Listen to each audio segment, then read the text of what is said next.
కడప జిల్లా కడప నగరంలో CC road Visvesvaraya circle నుంచి ప్రకాశ్ నగర్ వరకు సీసీ రోడ్డు భూమి పూజ కార్యక్రమంలో టీడీపీ జిల్లా అధ్యక్షుడు పొలిట్ బ్యూరో సభ్యుడు శ్రీనివాసులు గారు పాల్గొన్నారు.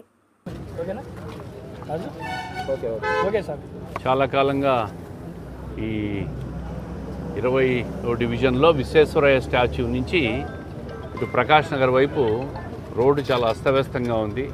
గతంలో కూడా గత ప్రభుత్వం కూడా అనాలోచితంగా ఒక ఆలోచన లేకుండా సాంకేతికంగా సాధ్యమవుతుందా కాదా అని ఆలోచన చేయకుండా బీటీ రోడ్డు వేశారు.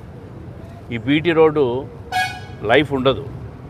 అందుకే ఈరోజు సాంకేతికంగా సాధ్యాసాధ్యాలన్నీ పరిశీలించి మున్సిపల్ ఇంజనీరింగ్ వాళ్ళతో మాట్లాడి సీసీ రోడ్డును ఇప్పుడున్న 3.5 మీటర్లు 7 మీటర్లు జరిగేటట్టు 15 లక్షల రూపాయలతో సీసీ రోడ్డు నిర్మాణాన్ని ప్రారంభిస్తూ ఉన్నాం.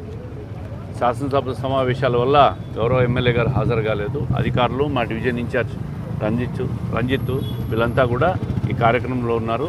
ఈరోజు ఈ సీసీ రోడ్డు నిర్మాణం ఎంత తొందరగా వీలైతే అంత తొందరగా ఈ రోజు నుంచి ప్రారంభించి పూర్తి చేస్తాము. ప్రజల సౌకర్యార్థం విశ్వేశ్వరయ్య స్టాచ్యూ నుంచి ప్రకాశ్ నగర్ వైపు పోతున్న ఈ రోడ్డు 7 మీటర్ల సీసీ రోడ్డు నిర్మాణం జరుగుతుంది. తెలుగు రాష్ట్రాల్లో సరికొత్త వరవడితో ప్రతి క్షణం ప్రజాపక్షం నిలిచేందుకు minute to minute live updates తో పాలిటిక్స్ టు ఎంటర్టైన్మెంట్, ఎప్పటికప్పుడు తాజా వార్తలు సరికొత్త విశ్లేషణతో మీ ముందుకు వస్తోంది APNTS తెలుగు న్యూస్ ఛానల్.